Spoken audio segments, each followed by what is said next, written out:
a radical equation, there are 4 steps. Step 1 is to isolate a radical. Well, we have 2 radicals. It does not matter which one you isolate.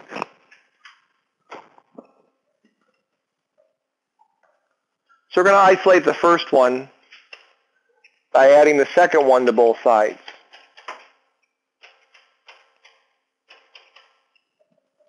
So step 1, isolate. Step 2,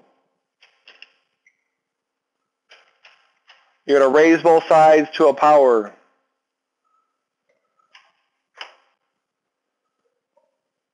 Equal to the index of the radical. So you're going to raise both sides to a power equal to the index of a radical. The reason we have to say all that is it depends what type of radical you have. So we have square roots, so we're going to square both sides. If we had cube roots, we would cube both sides. So on and so forth. So if I squared both sides,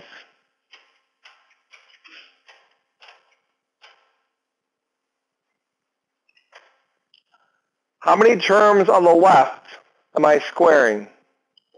1. So what happens to the square and the square root? They cancel, and we get x plus 2. How many terms on the right am I squaring? So, do the square and the square root cancel? No, you cannot distribute that square through. What do you have to do?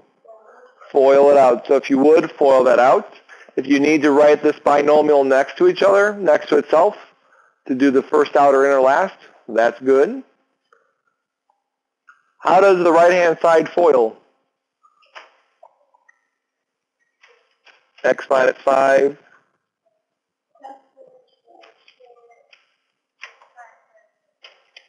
Okay. So any of these terms in any order is fine because addition is commutative. So that's step 2, raise to a power. Comment. What if we didn't isolate both sides first, and then we squared both sides? Why is that a horrible idea? We'd have to FOIL with 2 radicals. That's a lot of fun. So instead, isolate so you only have 1 radical, and then go from there. Step 3 says, if you have more radicals, repeat steps 1 and 2. We have more radicals. We have a 4 square root of x minus 5. So we get to repeat this.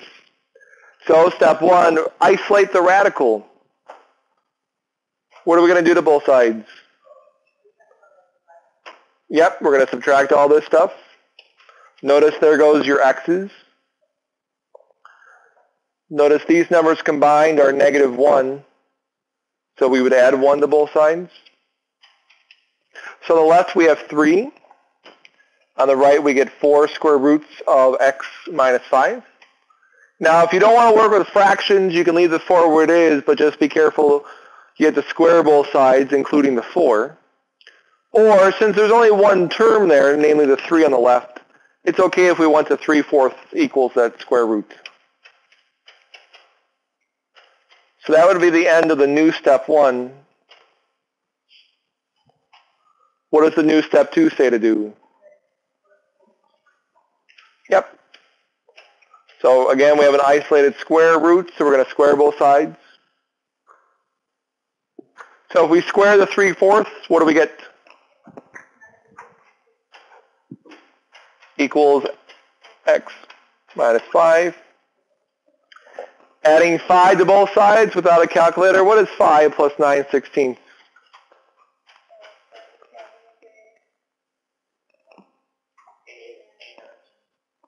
89/16.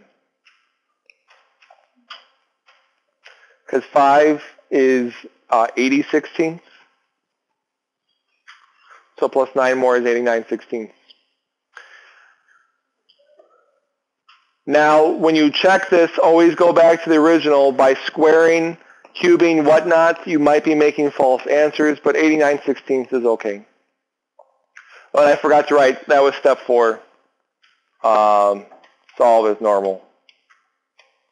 So we had something linear. So we just added 5 to both sides.